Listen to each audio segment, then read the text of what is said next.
Part 5. Thought at the Meridian Rebellion and Murder. Far from this source of life, however, Europe and the Revolution are being shaken to the core by a spectacular convulsion.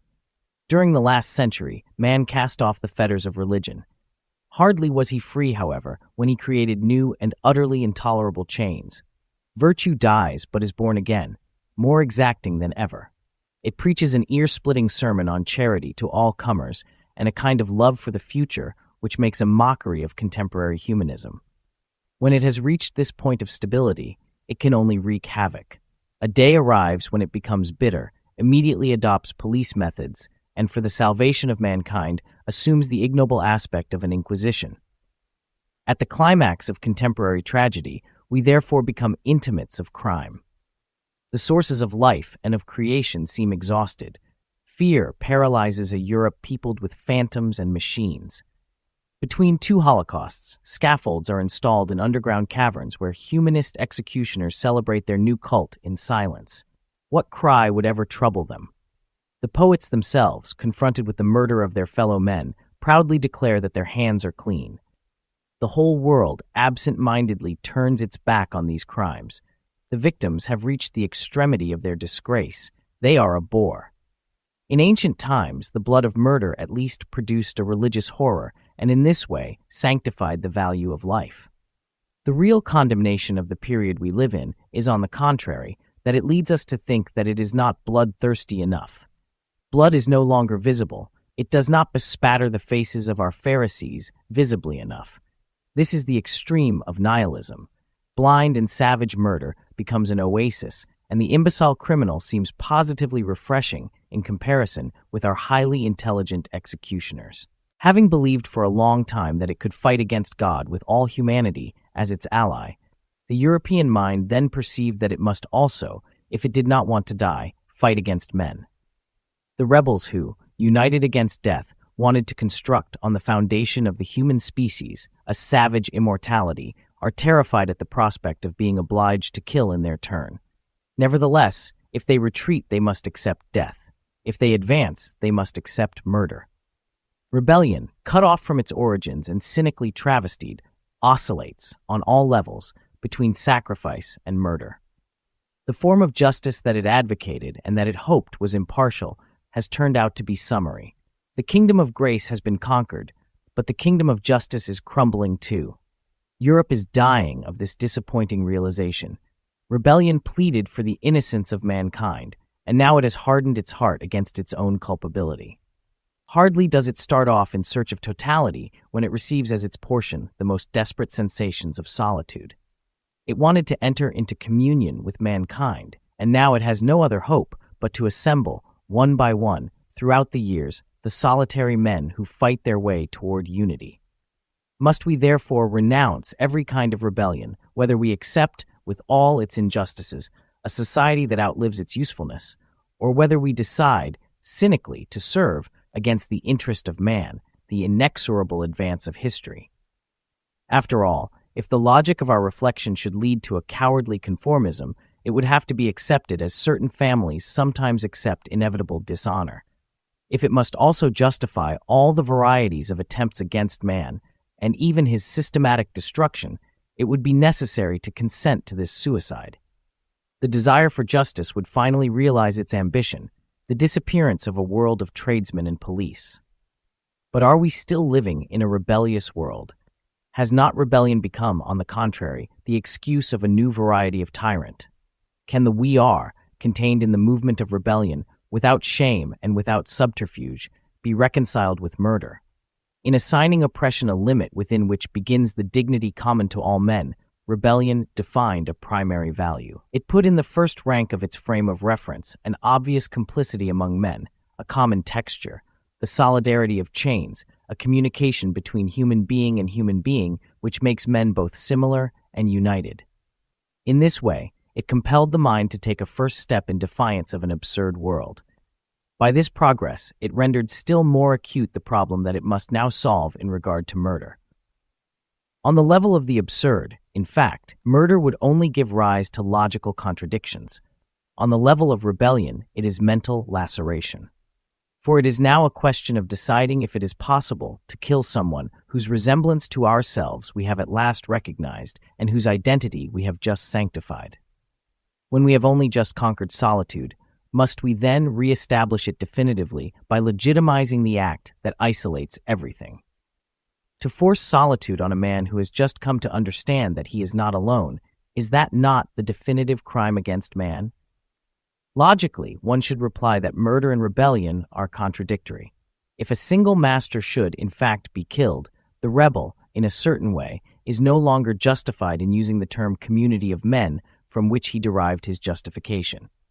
If this world has no higher meaning, if man is only responsible to man, it suffices for a man to remove one single human being from the society of the living to automatically exclude himself from it. When Cain kills Abel, he flees to the desert, and if murderers are legion, then this legion lives in the desert and in that other kind of solitude called promiscuity. From the moment that he strikes, the rebel cuts the world in two. He rebelled in the name of the identity of man with man, and he sacrifices this identity by consecrating the difference in blood. His only existence, in the midst of suffering and oppression, was contained in this identity.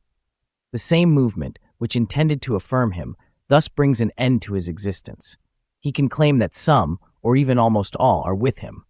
But if one single human being is missing in the irreplaceable world of fraternity, then this world is immediately depopulated.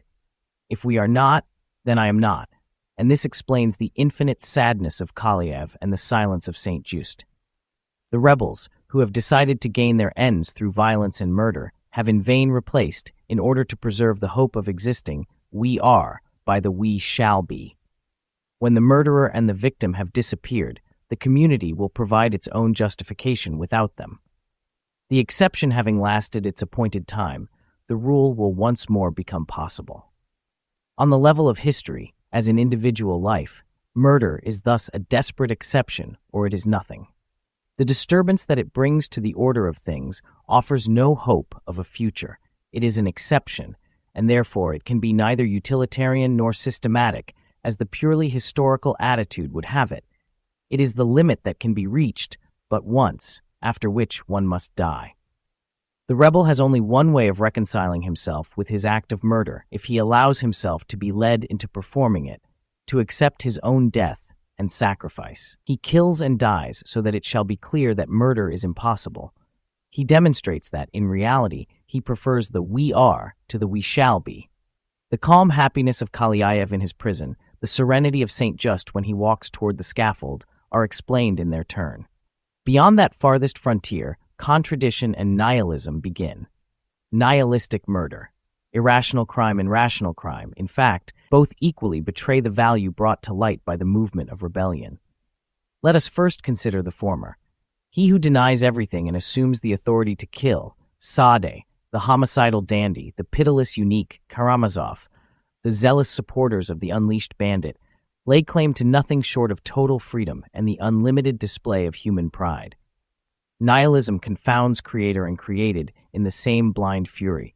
Suppressing every principle of hope, it rejects the idea of any limit, and in blind indignation, which no longer is even aware of its reasons, ends with the conclusion that it is a matter of indifference to kill when the victim is already condemned to death.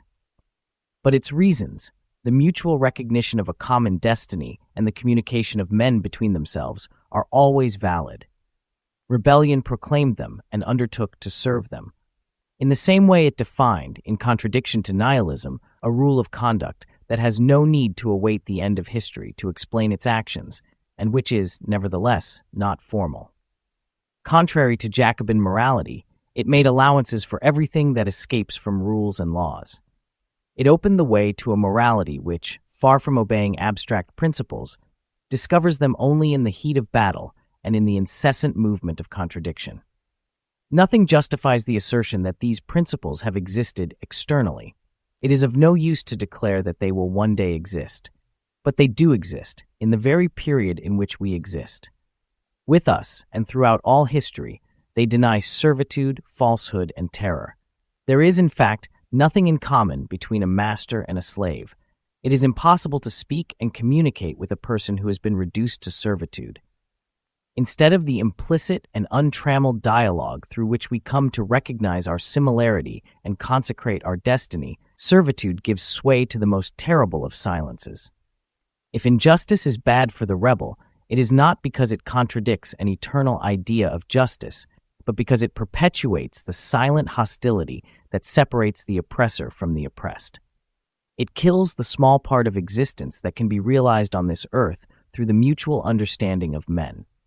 In the same way, since the man who lies shuts himself off from other men, falsehood is therefore proscribed, and on a slightly lower level, murder and violence, which impose definitive silence. The mutual understanding and communication discovered by rebellion can survive only in the free exchange of conversation. Every ambiguity, every misunderstanding leads to death. Clear language and simple words are the only salvation from this death. 1. The climax of every tragedy lies in the deafness of its heroes. Plato is right, and not Moses and Nietzsche. Dialogue on the level of mankind is less costly one. It is worth noting that the language peculiar to totalitarian doctrines is always a scholastic or administrative language, than the gospel preached by totalitarian regimes in the form of a monologue dictated from the top of a lonely mountain. On the stage, as in reality, the monologue precedes death. Every rebel, solely by the movement that sets him in opposition to the oppressor, therefore pleads for life, undertakes to struggle against servitude, falsehood, and terror, and affirms in a flash that these three afflictions are the cause of silence between men, that they obscure them from one another, and prevent them from rediscovering themselves in the only value that can save them from nihilism, the long complicity of men at grips with their destiny. In a flash, but that is time enough to say, provisionally, that the most extreme form of freedom, the freedom to kill, is not compatible with the sense of rebellion. Rebellion is in no way the demand for total freedom. On the contrary, rebellion puts total freedom up for trial. It specifically attacks the unlimited power that authorizes a superior to violate the forbidden frontier. Far from demanding general independence, the rebel wants it to be recognized that freedom has its limits everywhere that a human being is to be found, the limit being precisely that human being's power to rebel. The most profound reason for rebellious intransigence is to be found here. The more aware rebellion is of demanding a just limit, the more inflexible it becomes. The rebel undoubtedly demands a certain degree of freedom for himself, but in no case, if he is consistent, does he demand the right to destroy the existence and the freedom of others.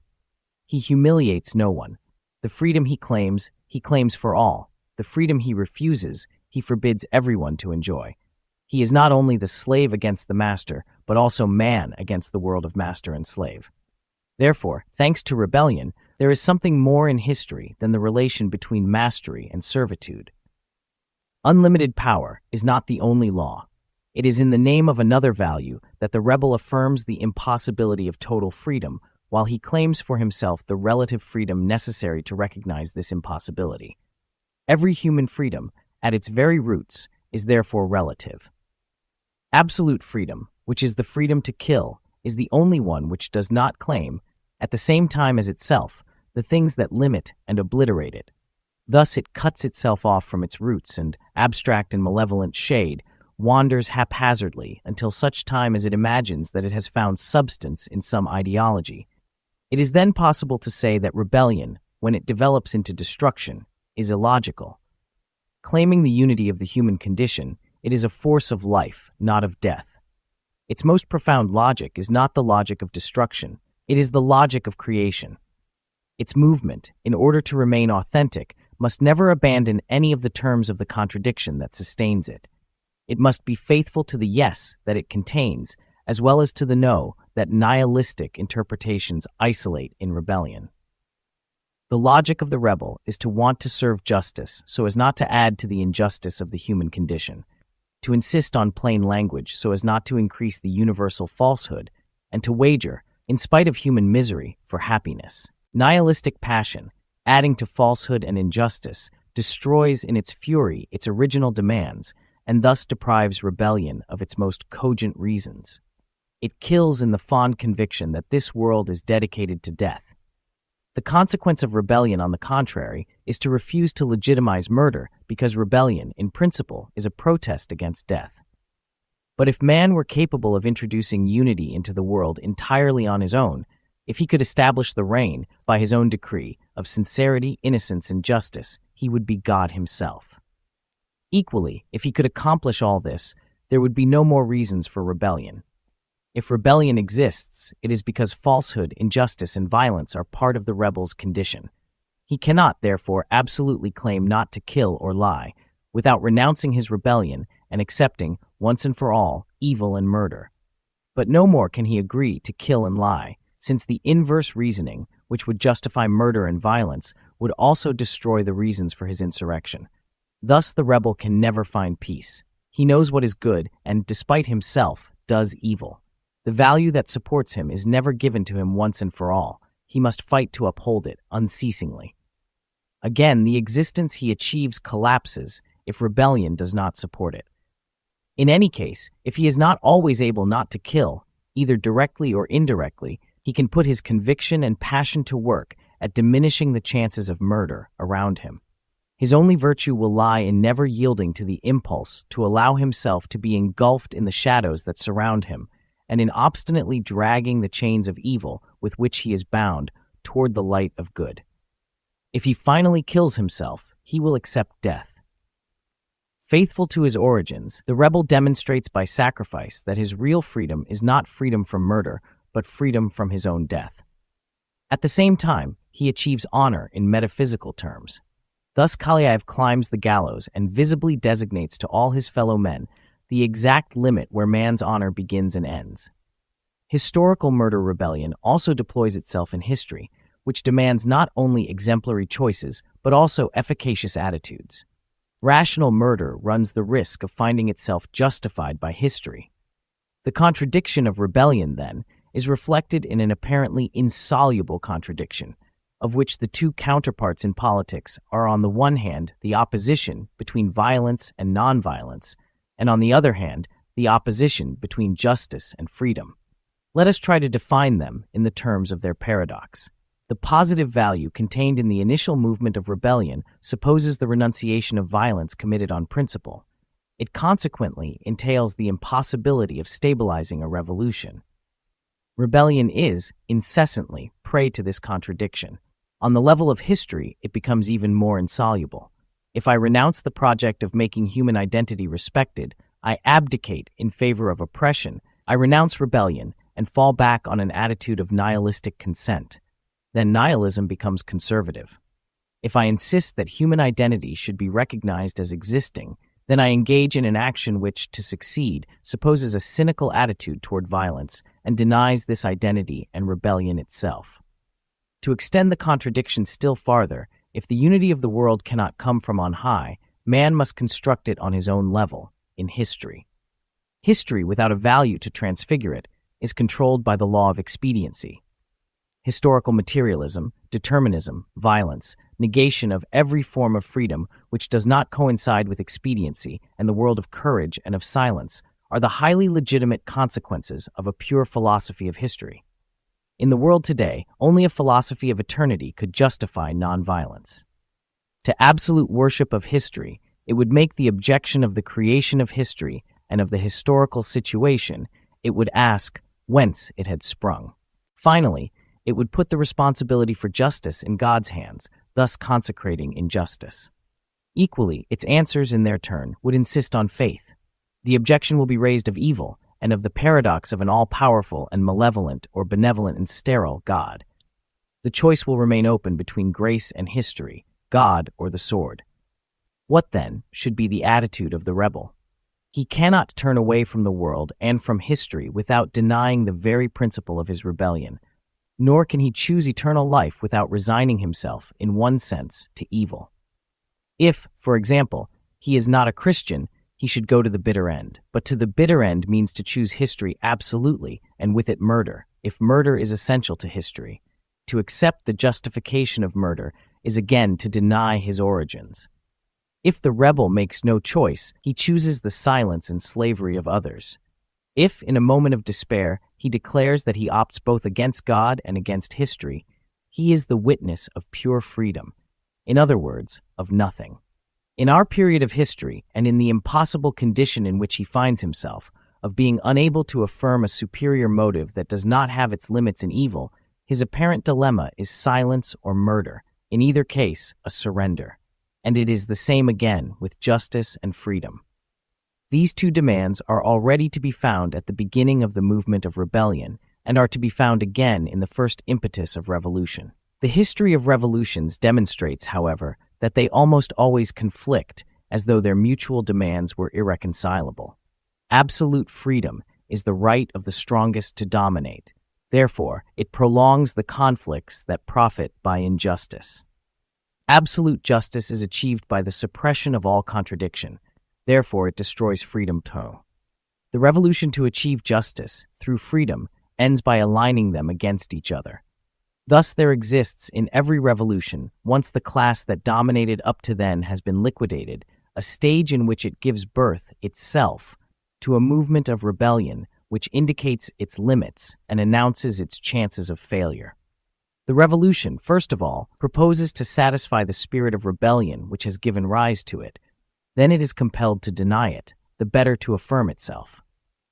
There is, it would seem, an ineradicable opposition between the movement of rebellion and the attainments of revolution. But these contradictions only exist in the absolute. They suppose a world and a method of thought without meditation. There is, in fact, no conciliation possible between a God who is totally separated from history and a history purged of all transcendence. Their representatives on earth are, indeed, the yogi and the commissar. But the difference between these two types of men is not, as has been stated, the difference between ineffectual purity and expediency. The former chooses only the ineffectiveness of abstention, and the second the ineffectiveness of destruction.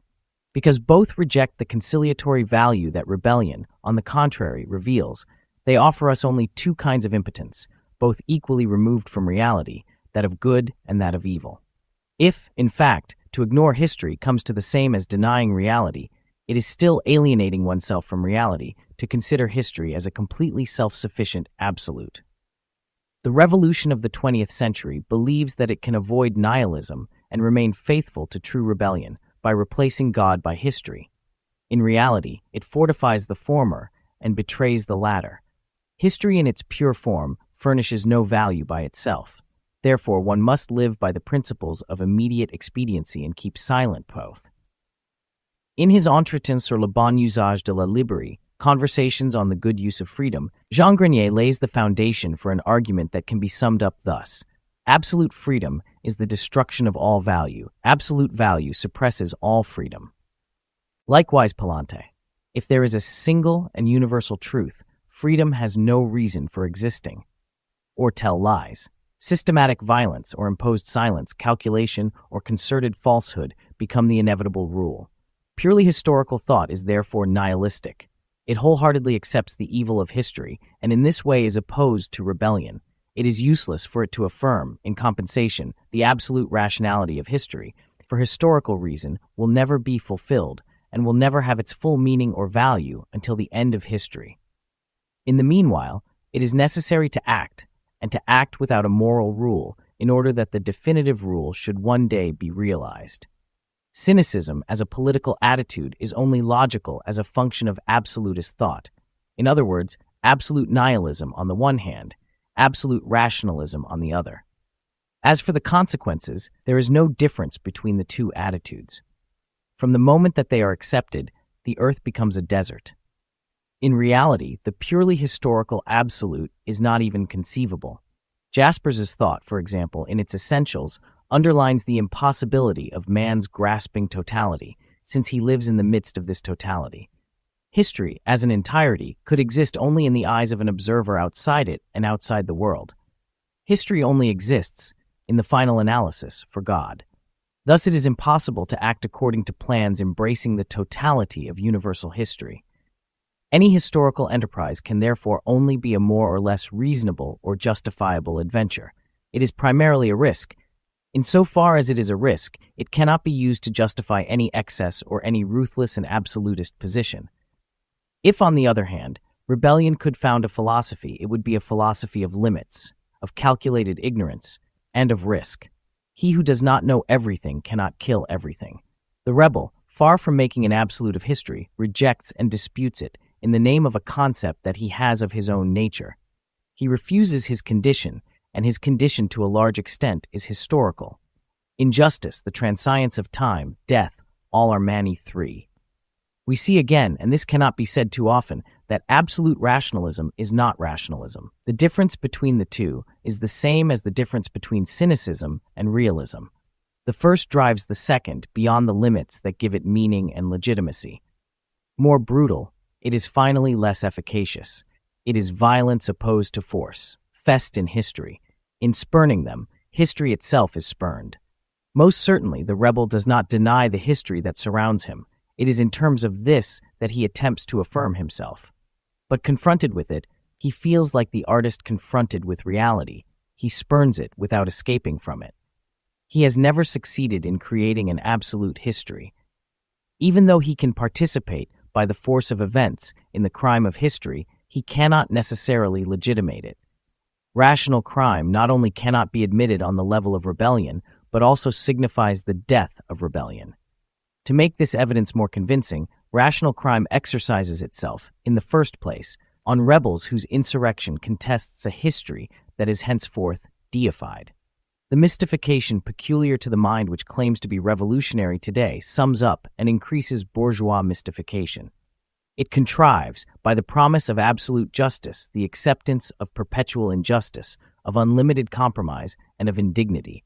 Rebellion itself only aspires to the relative and can only promise an assured dignity coupled with relative justice. It supposes a limit at which the community of man is established. Its universe is the universe of relative values.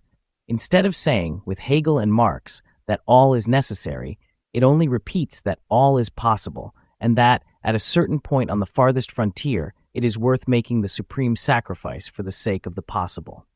Between God and history, the yogi and the commissar, it opens a difficult path where contradictions may exist and thrive. Let us consider the two contradictions given as an example in this way. A revolutionary action which wishes to be coherent in terms of its origins should be embodied in an active consent to the relative. It would express fidelity to the human condition. Uncompromising as to its means, it would accept an approximation as far as its ends are concerned, and so that the approximation should become more and more accurately defined, it would allow absolute freedom of speech. Thus, it would preserve the common existence that justifies its insurrection. In particular, it would preserve, as an absolute law, the permanent possibility of self-expression. This defines a particular line of conduct in regard to justice and freedom. There is no justice in society without natural or civil rights as its basis. There are no rights without expression of those rights. If the rights are expressed without hesitation, it is more than probable that sooner or later the justice they postulate will come to the world. To conquer existence, we must start from the small amount of existence we find in ourselves and not deny it from the very beginning. To silence the law until justice is established is to silence it forever, since it will have no more occasion to speak if justice reigns forever. Once more, we thus confide justice into the keeping of those who alone have the ability to make themselves heard, those in power. For centuries, justice and existence as dispensed by those in power have been considered a favor. To kill freedom in order to establish the reign of justice comes to the same as resuscitating the idea of grace without divine intercession, and of restoring by a mystifying reaction the mystic body in its basest elements. Even when justice is not realized, freedom preserves the power to protest and guarantees human communication. Justice in a silent world, justice enslaved and mute, destroys mutual complicity and finally can no longer be justice. The revolution of the 20th century has arbitrarily separated, for overambitious ends of conquest, two inseparable ideas. Absolute freedom mocks at justice. Absolute justice denies freedom. To be fruitful, the two ideas must find their limits in each other. No man considers that his condition is free if it is not at the same time just, nor just unless it is free. Freedom, precisely, cannot even be imagined without the power of saying clearly what is just and what is unjust. of claiming all existence in the name of a small part of existence which refuses to die. Finally, there is a justice, though a very different kind of justice, in restoring freedom, which is the only imperishable value of history. Men are never really willing to die except for the sake of freedom. Therefore, they do not believe in dying completely. The same reasoning can be applied to violence. Absolute nonviolence is the negative basis of slavery and its acts of violence. Systematic violence positively destroys the living community and the existence we receive from it. To be fruitful, these two ideas must establish final limits. In history, considered as an absolute, violence finds itself legitimized. As a relative risk, it is the cause of a rupture in communication. It must therefore preserve, for the rebel, its provisional character of a fraction, and must always be bound, if it cannot be avoided, to a personal responsibility and to an immediate risk. Systematic violence is part of the order of things. In a certain sense, this is consolatory. Führerprinzip, or historical reason, whatever order may establish it, it reigns over the universe of things, not the universe of men. Just as the rebel considers murder as the limit that he must, if he is so inclined, consecrate by his own death, so violence can only be an extreme limit which combats another form of violence, as, for example, in the case of an insurrection. If an excess of injustice renders the latter inevitable, the rebel rejects violence in advance, in the service of a doctrine or of a reason of state. Every historical crisis, for example, terminates in institutions. If we have no control over the crisis itself, which is pure hazard, we do have control over the institutions, since we can define them, choose the ones for which we will fight, and thus bend our efforts toward their establishment. Authentic arts of rebellion will only consent to take up arms for institutions that limit violence, not for those which codify it. A revolution is not worth dying for unless it assures the immediate suppression of the death penalty, not worth going to prison for unless it refuses in advance to pass sentence without fixed terms.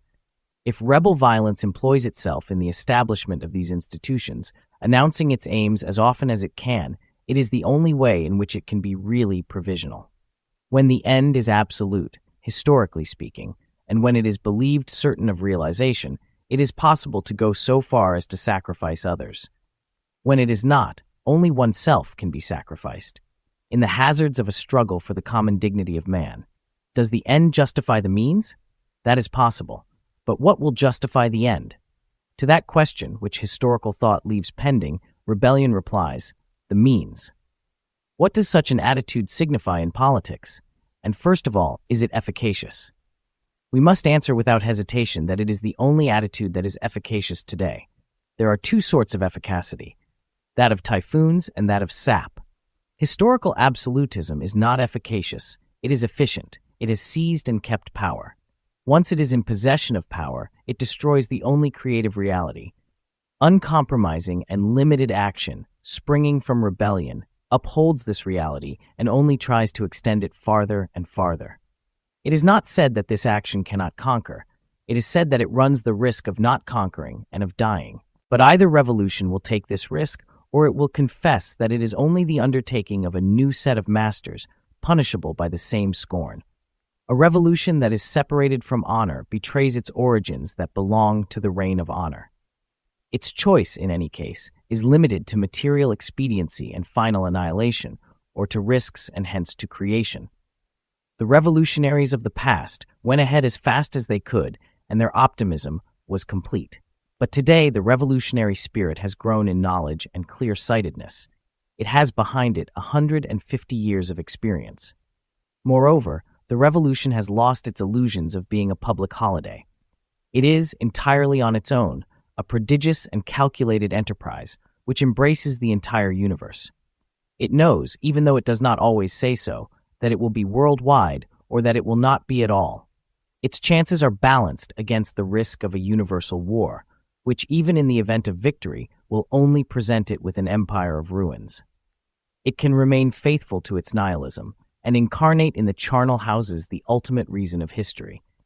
Then it will be necessary to renounce everything except the silent music that will again transfigure the terrestrial hell. But the revolutionary spirit in Europe can also, for the first and last time, reflect upon its principles, ask itself what the deviation is, which leads it into terror and into war, and rediscover with the reasons for its rebellion, its faith in itself. Moderation and excess. The errors of contemporary revolution are first of all explained by the ignorance or systematic misconception of that limit which seems inseparable from human nature and which rebellion reveals. Nihilist thought, because it neglects this frontier, ends by precipitating itself into a uniformly accelerated movement. Nothing any longer checks it in its course, and it reaches the point of justifying total destruction or unlimited conquest. We now know, at the end of this long inquiry into rebellion and nihilism, that rebellion with no other limits but historical expediency signifies unlimited slavery. To escape this fate, the revolutionary mind, if it wants to remain alive, must therefore return again to the sources of rebellion and draw its inspiration from the only system of thought which is faithful to its origins, thought that recognizes limits. If the limit discovered by rebellion transfigures everything, if every thought, every action that goes beyond a certain point negates itself, there is, in fact, a measure by which to judge events and men. In history, as in psychology, rebellion is an irregular pendulum which swings in an erratic arc because it is looking for its most perfect and profound rhythm. But its irregularity is not total. It functions around a pivot. Rebellion, at the same time that it suggests a nature common to all men, brings to light the measure and the limit which are the very principle of this nature. Every reflection today, whether nihilist or positivist, gives birth, sometimes without knowing it, to standards that science itself confirms. The quantum theory, relativity, the uncertainty of interrelationships, define a world that has no definable reality except on the scale of average greatness, which is our own. The ideologies which guide our world were born in the time of absolute scientific discoveries. Our real knowledge, on the other hand, only justifies a system of thought-based QN relative discoveries. Intelligence, says Lazar Bickel, is our faculty for not developing what we think to the very end so that we can still believe in reality. Approximative thought is the only creator of reality. 1. The very forces of matter, in their blind advance, impose their own limits. That is why it is useless to want to reverse the advance of technology. The age of the spinning wheel is over, and the dream of a civilization of artisans is vain. The machine is bad only in the way that it is now employed. Its benefits must be accepted even if its ravages are rejected. The truck, driven day and night, does not humiliate its driver, who knows it inside out and treats it with affection and efficiency. The real and inhuman excess lies in the division of labor. But by dint of this excess, a day comes when a machine capable of 100 operations, operated by one man, creates one sole object. This man, on a different scale, will have partially rediscovered the power of creation which he possessed in the days of the artisan. The anonymous producer then more nearly approaches the creator. It is not certain, naturally, that industrial excess will immediately embark on this path. But it already demonstrates, by the way it functions, the necessity for moderation, and gives rise to reflections on the proper way to organize this moderation. Either this value of limitation will be realized, or contemporary excesses will only find their principle and peace in universal destruction. This law of moderation equally well extends to all the contradictions of rebellious thought. The real is not entirely rational, nor is the rational entirely real. As we have seen in regard to surrealism, the desire for unity, not one science today, betrays its origins and denies its own acquisitions in allowing itself to be put to the service of state terrorism and the desire for power. Its punishment and its degradation lie in only being able to produce, in an abstract world, the means of destruction and enslavement. But when the limit is reached, science will perhaps serve the individual rebellion. This terrible necessity will mark the decisive turning point. Only demands that everything should be rational. It also wishes that the irrational should not be sacrificed. One cannot say that nothing has any meaning, because in doing so one affirms a value sanctified by an opinion, nor that everything has a meaning, because the word everything has no meaning for us. The irrational imposes limits on the rational, which, in its turn, gives it its moderation. Something has a meaning, finally, which we must obtain from meaninglessness. In the same way, it cannot be said that existence takes place only on the level of essence. Where could one perceive essence except on the level of existence and evolution? But nor can it be said that being is only existence. Something that is always in the process of development could not exist. There must be a beginning. Being can only prove itself in development, and development is nothing without being. The world is not in a condition of pure stability, nor is it only movement. It is both movement and stability. The historical dialectic, for example, is not in continuous pursuit of an unknown value. It revolves around the limit, which is its prime value. Heraclitus, the discoverer of the constant change of things, nevertheless set a limit to this perpetual process. This limit was symbolized by Nemesis, the goddess of moderation and the implacable enemy of the immoderate, a process of thought which wanted to take into account the contemporary contradictions of rebellion should seek its inspiration from this goddess.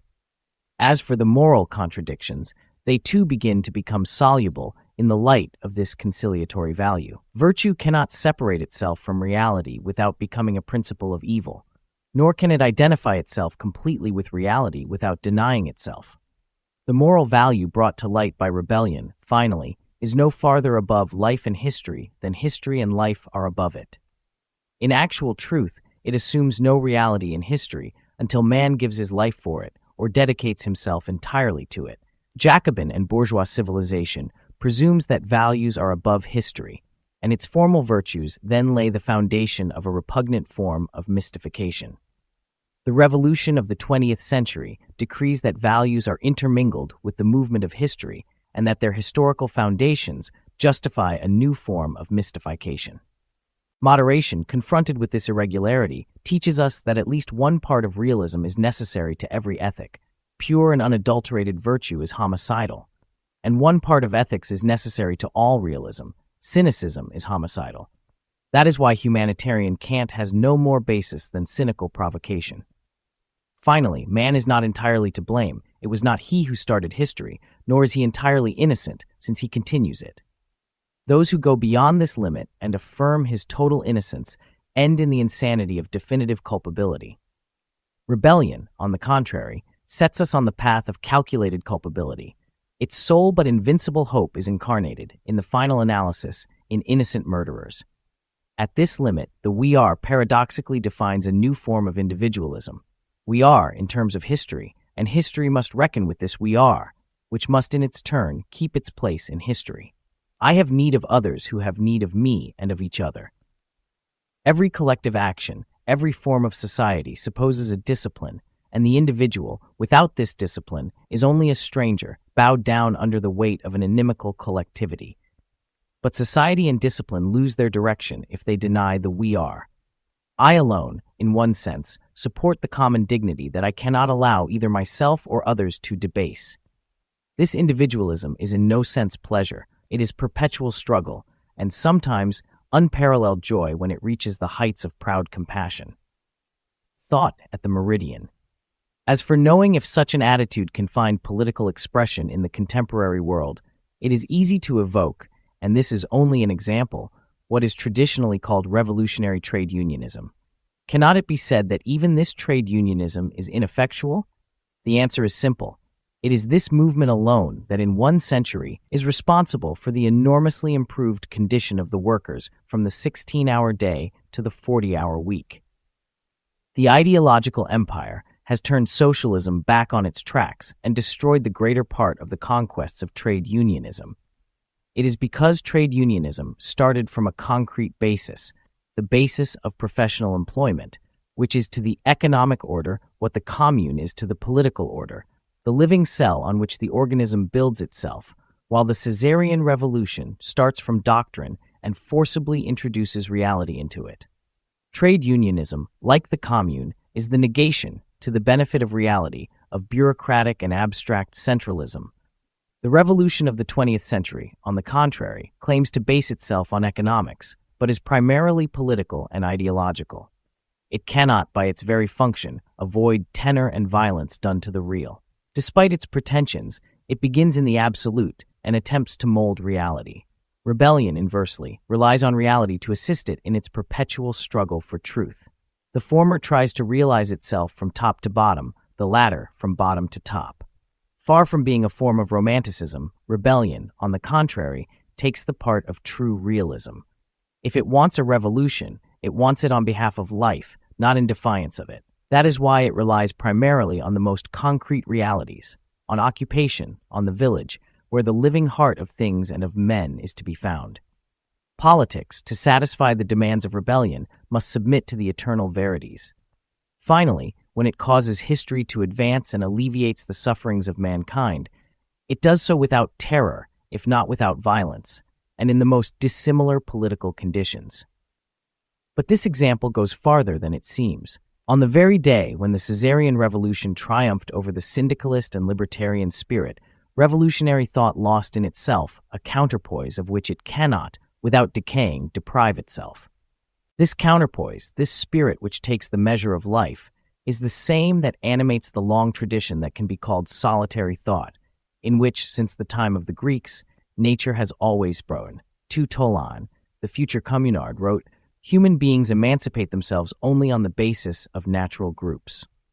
3 Scandinavian societies today, to give only one example, demonstrate how artificial and destructive are purely political opposites. The most fruitful form of trade unionism is reconciled with constitutional monarchy and achieves an approximation of a just society. The first preoccupation of the historical and natural state has been, on the contrary, to crush forever the professional nucleus and communal autonomy, been weighed against evolution. The history of the First International, when German socialism ceaselessly fought against the libertarian thought of the French, the Spanish, and the Italians, is the history of the struggle of German ideology against the Mediterranean mind. 4. The commune against the state, concrete society against absolutist society, deliberate freedom against rational tyranny, finally altruistic individualism against the colonization of the masses, are, then, the contradictions that express once again the endless opposition of moderation to excess which has animated the history of the Occident since the time of the ancient world. The profound conflict of this century is perhaps not so much between the German ideologies of history and Christian political concepts, which in a certain way are accomplices, as between German dreams and Mediterranean traditions, between the violence of eternal adolescence and virile strength, between nostalgia, rendered more acute by knowledge and by books, and courage, reinforced and enlightened by the experience of life. In other words, between history and nature. But German ideology, in this sense, has come into an inheritance. It consummates 20 centuries of abortive struggle against nature, first in the name of a historic God and then of a deified history. Christianity, no doubt, was only able to conquer its Catholicity by assimilating as much as it could of Greek thought.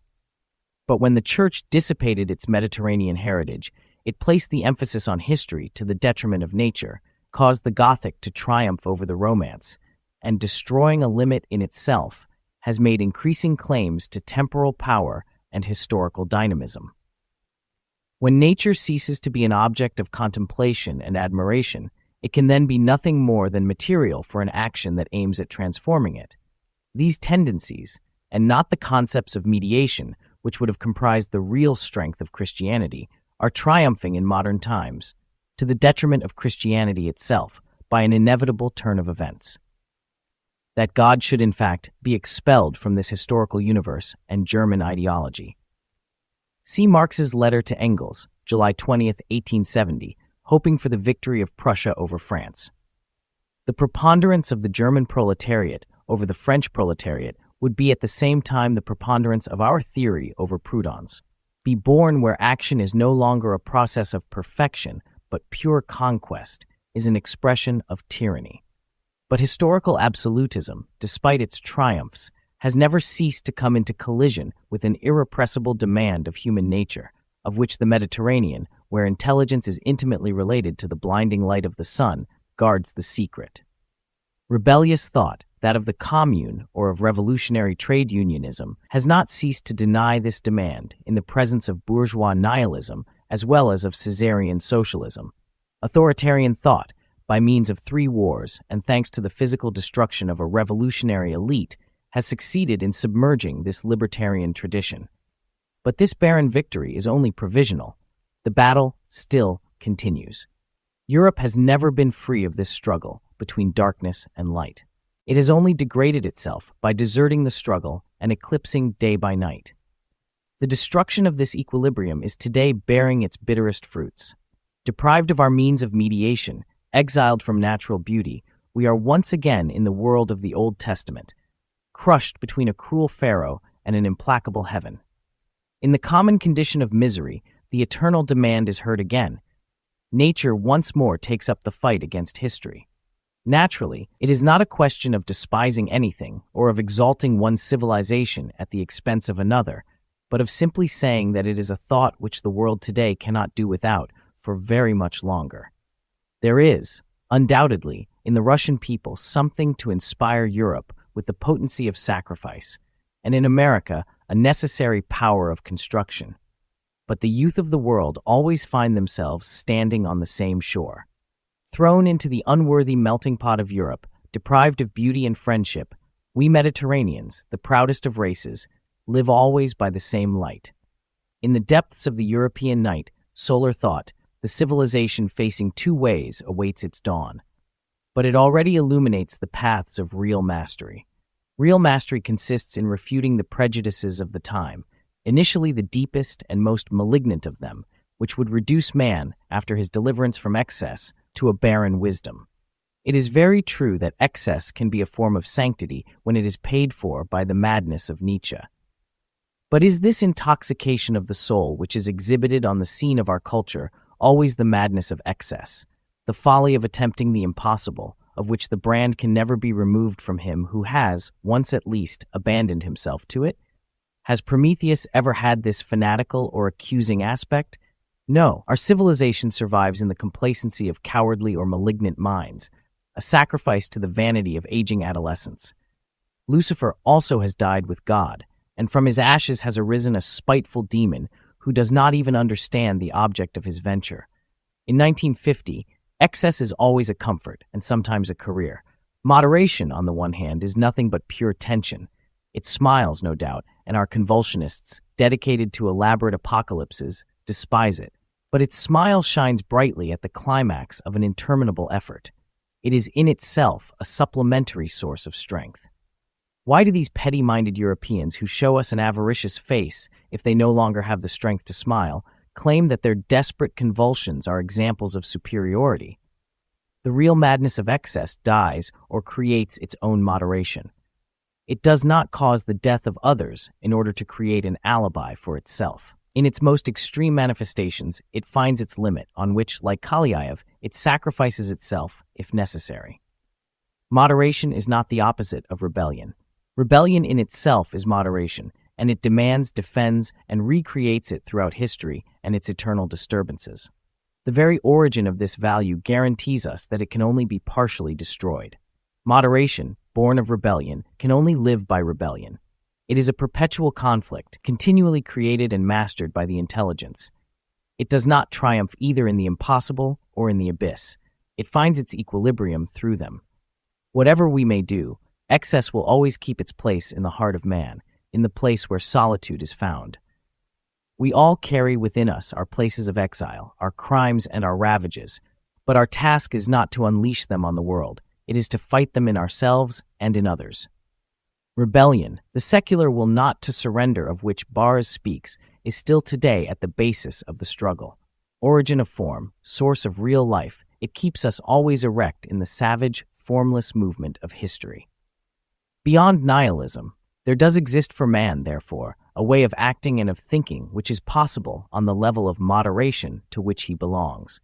Every undertaking that is more ambitious than this proves to be contradictory. The absolute is not attained nor, above all, created through history. Politics is not religion, or if it is, then it is nothing but the Inquisition. How would society define an absolute? Perhaps everyone is looking for this absolute on behalf of all. But society and politics only have the responsibility of arranging everyone's affairs so that each will have the leisure and the freedom to pursue this common search. History can then no longer be presented as an object of worship. It is only an opportunity that must be rendered fruitful by a vigilant rebellion. Obsession with the harvest and indifference to history, writes René Char admirably, are the two extremities of my bow. If the duration of history is not synonymous with the duration of the harvest, then history, in effect, is no more than a fleeting and cruel shadow in which man has no more part. He who dedicates himself to this history dedicates himself to nothing, and, in his turn, is nothing. But he who dedicates himself to the duration of his life, to the house he builds, to the dignity of mankind, dedicates himself to the earth and reaps from it the harvest that sows its seed and sustains the world again and again. Finally, it is those who know how to rebel, at the appropriate moment, against history who really advance its interests. To rebel against it supposes an interminable tension and the agonized serenity of which René Char also speaks. But the true life is present in the heart of this dichotomy. Life is this dichotomy itself, the mind soaring over volcanoes of light, the madness of justice, the extenuating intransigence of moderation. The words that reverberate for us at the confines of this long adventure of rebellion are not formulas for optimism, for which we have no possible use in the extremities of our unhappiness, but words of courage and intelligence which, on the shores of the eternal seas, even have the qualities of virtue. No possible form of wisdom today can claim to give more. Rebellion indefatigably confronts evil, from which it can only derive a new impetus. Man can master in himself everything that should be mastered. He should rectify in creation everything that can be rectified. And after he has done so, children will still die unjustly, even in a perfect society. Even by his greatest effort, man can only propose to diminish arithmetically the sufferings of the world. But the injustice and the suffering of the world will remain, and no matter how limited they are, they will not cease to be an outrage. Dmitry Karamazov's cry of "Why?" will continue to resound. Art and rebellion will die only with the last man. There is an evil, undoubtedly, which men accumulate in their frantic desire for unity. But yet another evil lies at the roots of this inordinate movement. Confronted with this evil, confronted with death, man from the very depths of his soul cries out for justice. Historical Christianity has only replied to this protest against evil by the enunciation of the kingdom and then of eternal life, which demands faith. But suffering exhausts hope and faith and then is left alone and unexplained. The toiling masses, worn out with suffering and death, are masses without God. Our place is henceforth at their side, far from teachers, old or new. Historical Christianity points to a point beyond the span of history, the cure of evil and murder, which are nevertheless experienced within the span of history. Contemporary materialism also believes that it can answer all questions. But as a slave to history, it increases the domain of historic murder and at the same time leaves it without any justification, except in the future, which again demands faith. In both cases, one must wait, and meanwhile the innocent continue to die. For 20 centuries, the sum total of evil has not diminished in the world. No paradise, whether divine or revolutionary, has been realized, and injustice remains inextricably bound to all suffering, even the most deserved in the eyes of men. The long silence of Prometheus before the powers that overwhelmed him still cries out in protest. But Prometheus, meanwhile, has seen men rail and turn against him.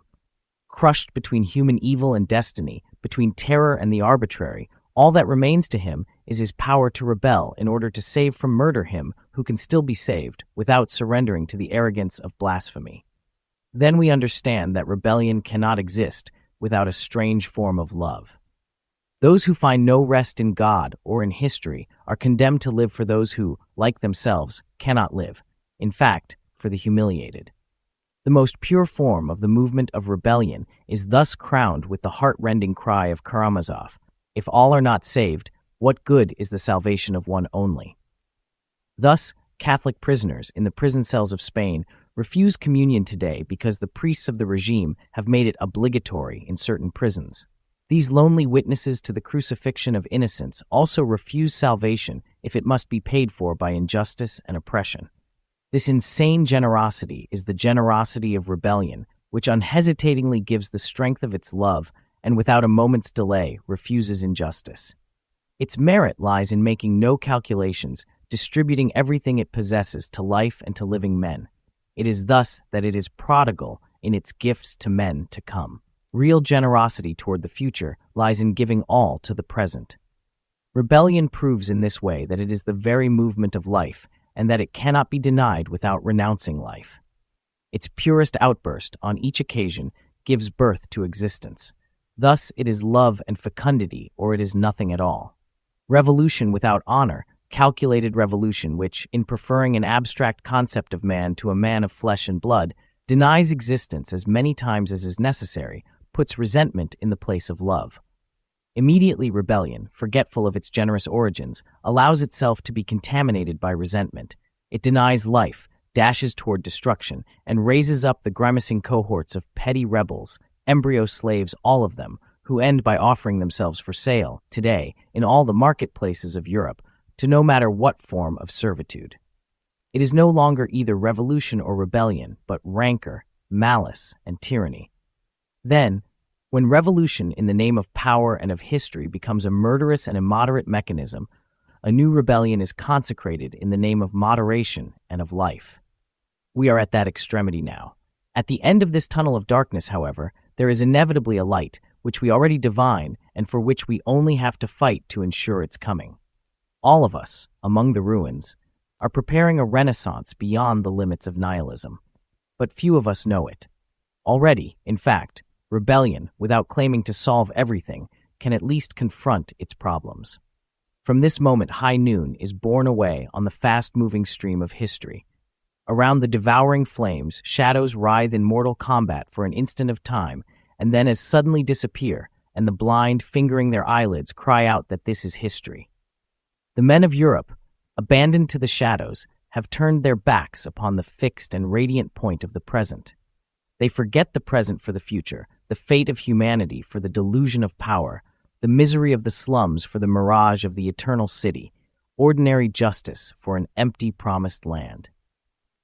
They despair of personal freedom and dream of a strange freedom of the species, reject solitary death and give the name of immortality to a vast collective agony. They no longer believe in the things that exist in the world and in living man.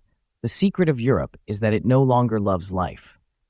Its blind men entertain the puerile belief that to love one single day of life amounts to justifying whole centuries of oppression. That is why they wanted to efface joy from the world and to postpone it until a much later date. Impatience with limits, the rejection of their double life, despair at being a man, have finally driven them to inhuman excesses. Denying the real grandeur of life, they have had to stake all on their own excellence. For want of something better to do, they deified themselves and their misfortunes began. These gods have had their eyes put out. Kalyaev and his brothers throughout the entire world refuse, on the contrary, to be deified, in that they refuse the unlimited power to inflict death. They choose and give us as an example the only original rule of life today, to learn to live and to die, and in order to be a man, to refuse to be a god. At this meridian of thought, the rebel thus rejects divinity in order to share in the struggles and destiny of all men. We shall choose Ithaca, the faithful land, frugal and audacious thought, lucid action, and the generosity of the man who understands. In the light, the earth remains our first and our last love. Our brothers are breathing under the same sky as we. Justice is a living thing. Now is born that strange joy which helps one live and die, and which we shall never again postpone to a later time. On the sorrowing earth, it is the unresting thorn, the bitter brew, the harsh wind off the sea, the old and the new dawn. With this joy, through long struggle, we shall remake the soul of our time, and a Europe which will exclude nothing. Not even that phantom Nietzsche, who for 12 years after his downfall was continually invoked by the West as the blasted image of its loftiest knowledge and its nihilism, nor the prophet of justice without mercy, who lies by mistake in the unbeliever's plot at Highgate Cemetery, nor the deified mummy of the man of action in his glass coffin, nor any part of what the intelligence and energy of Europe have ceaselessly furnished to the pride of a contemptible period. All may indeed live again, side by side with the martyrs of 1905, but on condition that it is understood that they correct one another and that a limit under the sun shall curb them all. Each tells the other that he is not God. This is the end of Romanticism. At this moment, when each of us must fit an arrow to his bow and enter the lists anew, to reconquer, within history and in spite of it, that which he owns already, the thin yield of his fields, the brief love of this earth, at this moment when at last a man is born, it is time to forsake our age and its adolescent furies. The bow bends, the wood complains. At the moment of supreme tension, there will leap into flight an unswerving arrow, a shaft that is inflexible and free.